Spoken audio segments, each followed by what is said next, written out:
लोगो था। जेम्स 1904 में लिखते हैं कि लफ्ज बलोच के मायने हैं ताजे खुरूस, जो 6वीं सदी में बलोच सिपाहियों का लोगो था। जबकि हर्सफेल्ड ने 1908 में अपनी किताब में लिखा कि बलोच के मायने ऊंचा बोलने के हैं। और कुछ लोग ये भी मानते हैं कि लफ्ज बलोच दो अल्फाजों का मजमुआ है जो संस्कृत के हैं, बल और ओज। बल के मायने हैं ताकत और ओज के मायने हैं आला, यानी आला ताकत वाले लोग। 10वीं सदी में फारसी अदब के मायानाज शायर अबू अल कासिम फिरदौसी ने भी इस बात की तस्दीक की है कि ताजे खुरूस बलोच सिपाहियों का कौमी लोगो था। हिंदुस्तान की तारीख में बलोचों का जिक्र कुछ यूं आता है कि हिंदुस्तान के बादशाह नागा बाता ने एक ताकतवर फौज के हमले को नाकाम बनाया था। इस फौज का नाम वलाचा मलिचास लिखा गया है। हिंदुस्तान के मशहूर आर्कियोलॉजिस्ट बंदरकर के मुताबिक वलाचा मलिचास के मायने हैं खारिजी बलोच। यहाँ जिस फौज का जिक्र है वो बनु उमैया की फौज थी और सिंध फतह करके आई थी। जी हाँ, ये मोहम्मद बिन कासिम की फौज थी जिनका ताल्लुक हल्ब से था।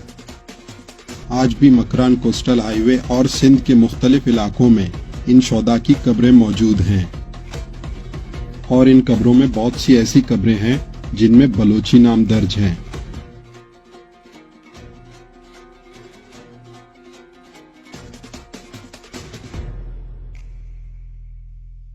ज्यादातर ये कहा जाता है कि बलोच कौम का ताल्लुक हल्ब से है जो कि शाम में है और ये अरबों की औलाद में से हैं।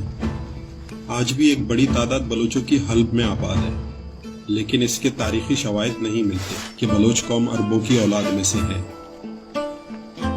और ना ही बलोचों की रिवायात, तहजीब व सकाफत और जुबान अरबों से मुशाबियत रखते हैं। लेकिन इस बात के शवाहिद मिलते हैं कि बलोच कौम का ताल्लुक कैस्पियन सी यानी बहरे गीलान के मशरिकी और जुनूब मशरिकी इलाके से है। दुनिया अदब की सबसे बड़ी और सबसे मशहूर किताबों में से एक किताब शाहनामा फिरदौसी है। 10वीं सदी में लिखी जाने वाली इस किताब में बलोच कौम का जिक्र है। इस किताब को बुक ऑफ किंग्स यानी बादशाहों की किताब कहा जाता है। इस किताब में लिखा है कि बलोचों का ताल्लुक ईरान के शुमाली इलाके से है। तेहरान भी ईरान के शुमाल में और कैस्पियन सी के जुनूब मशरिक में है। ईरान का सबसे ऊंचा पहाड़ भी तेहरान में है, जिसका नाम कुह अल-बुर्ज है। बलोची में बुर्ज के मायने हैं ऊंचा, जबकि लफ्ज बुर्ज फारसी में मौजूद नहीं। फारसी में ऊंची चीज के लिए लफ्ज बुलंद इस्तेमाल होता है। 7वीं सदी में जब अरबों ने ईरान में अपनी हुकूमत कायम की तो उन्होंने लफ्ज बुर्ज के साथ अल का भी इजाफा कर दिया। इसके अलावा ईरान में एक बहुत बड़ा सहरा है जिसे दश्त लुट कहा जाता है। लफ्ज लुट भी फारसी डिक्शनरी में मौजूद नहीं और बलोची में लुट का मतलब है बहुत बड़ा। ईरान के शुमाल में एक जंगल भी पाया जाता है जिसका नाम है तुस्किस्तान। इस जंगल में एक खास किस्म का दरख्त पाया जाता है जो नोकीले कांटों से भरा होता है। इस दरख्त का नाम तुस्क है, लेकिन लफ्ज तुस्क भी फारसी जुबान में नहीं मिलता, जबकि बलोची में तुस्क का मतलब है नोकीला। इसी तरह अलवंड नामी एक पहाड़ भी ईरान में मौजूद है और इस पहाड़ के बड़े बड़े टुकड़े या हिस्से हैं। इन टुकड़ों या हिस्सों को आप इन तस्वीर में वाज़े तौर पर देख सकते हैं। बलोची में वंड हिस्से को कहते हैं, जबकि ये लफ्ज ईरान की किसी दूसरी जुबान में मौजूद नहीं।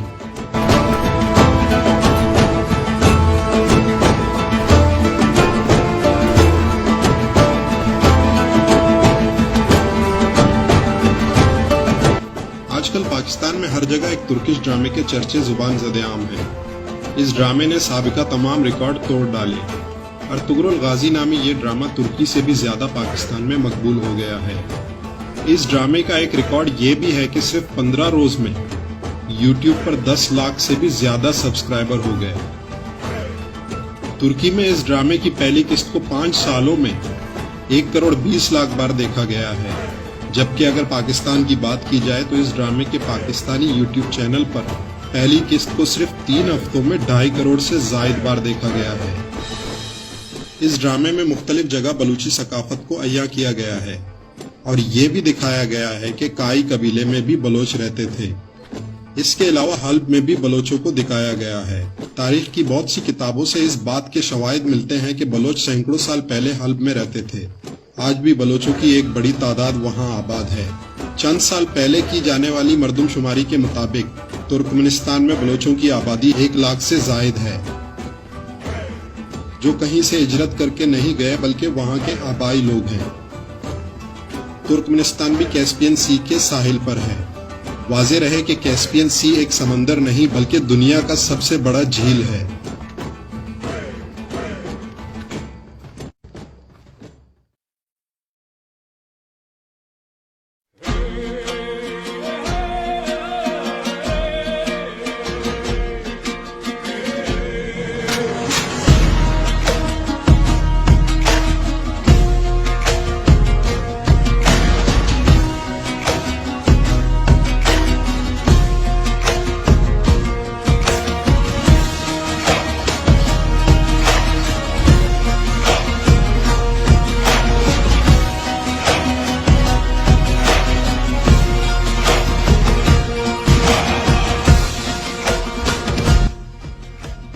सवाल ये पैदा होता है कि काई कबीले का ताल्लुक कहां से था। अर्तुगरुल गाजी का ताल्लुक अहलद से था, जो कि कैस्पियन सी के मशरिक में है। यही इनकी जाए पैदाइश भी है। सीजन 2 में मुख्तलिफ इकसात में अहलद का जिक्र आता है। काई कबीले ने वैन नामी झील और कैस्पियन सी के दरमियान मुख्तलिफ इलाकों में हिजरत की, और इस बात के तारीखी शवाहिद मौजूद हैं कि बलोचों का ताल्लुक कैस्पियन सी के मशरिकी इलाके से था। नसीर दश्ती अपनी किताब द बलोच एंड बलूचिस्तान में लिखते हैं कि बलोचों का पुराना नाम बालाचिक था, जो बालाशगान के रहने वाले थे। बालाशगान भी कैस्पियन सी के मशरिक और वैन झील के दरमियानी इलाके का पुराना नाम था, जैसा कि आप इस पुराने नक्शे में देख सकते हैं। आज इस इलाके का कुछ हिस्सा तुर्की और कुछ हिस्सा अजरबैजान में पड़ता है।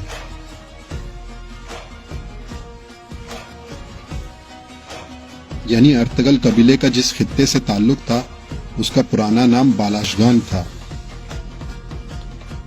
जब बलोचों ने ईरान की तरफ हिजरत की तो फारसियों ने इन्हें बालाच का नाम दिया, जो बाद में तब्दील होकर बलोच हो गया। इसके अलावा अरबों ने इन्हें बलोच कहा। आज भी अरब इन्हें अल बलूशी कहते हैं। आज भी बलोचों में बालाच नाम बहुत आम है। इसके अलावा बलोच कौम में बालाचकी या बालाचिक लफ्ज आज भी बलोच कौम के लिए इस्तेमाल होता है।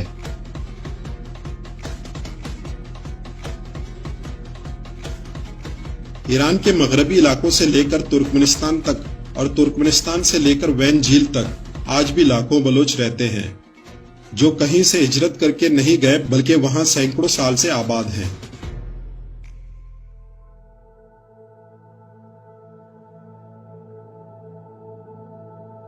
ईरान की कदीम सल्तनत दुनिया में सुपर पावर का दर्जा रखती थी।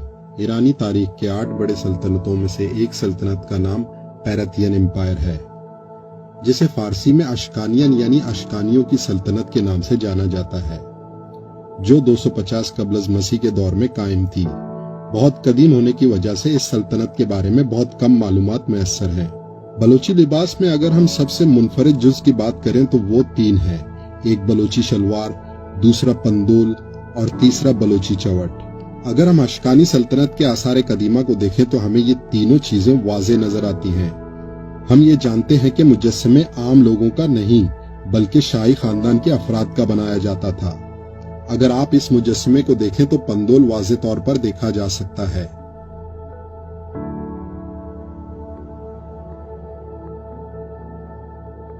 इसके अलावा मुख्तलिफ मुजस्सिमों में शाही खानदान को बड़ी शलवारें पहने हुए देखा जा सकता है।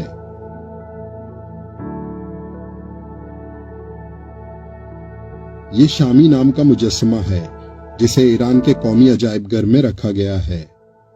ईरान में ये बहस काफी अरसे से चली आ रही है कि अशकानी सल्तनत बलोचों की थी या नहीं, लेकिन एक बात वाज़ेह है कि अशकानियों के लिबास से करीब तरीन मुशाबियत बलोचों के लिबास की है।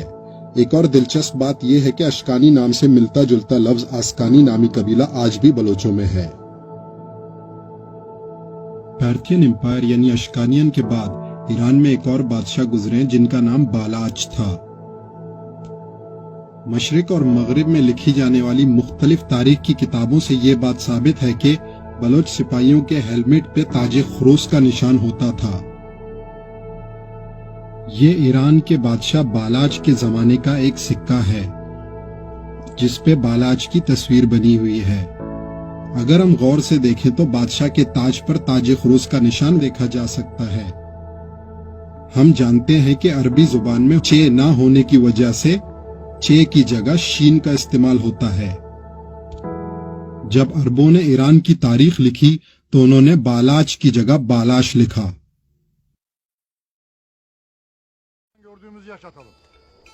10ویں صدی میں پیدا ہونے والے ایران کے قومی شاعر، فارسی ادب کی تاریخ کے سب سے عظیم شاعر، دنیا ادب کی سب سے عظیم کتابوں میں سے ایک کتاب شاہ نامہ یعنی بادشاہوں کی کتاب کے مصنف ابو القاسم فردوسی کے بلوچ قوم پہ لکھے جانے والے ان اشعار کے ساتھ میں اس ویڈیو کا اختتام کرنا چاہوں گا۔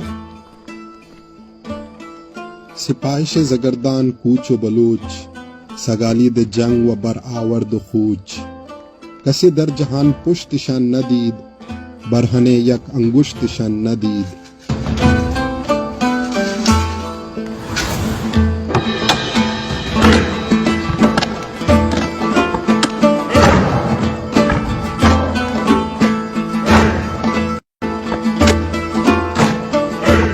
ان اشعار کا اردو میں ترجمہ کچھ یوں بنتا ہے: ہر آن دشمن سے لڑنے کو مرنے کو رہتی تھی تیار، وہ دلیر فوج بلوچ جس کا خالی جاتا تھا نہ کوئی وار، بے باک اتنی کہ عدو نہ دیکھ سکے کبھی اس کی پشت، پرحجاب ایسی کہ آتی نہ تھی نظر ایک بھی انگشت۔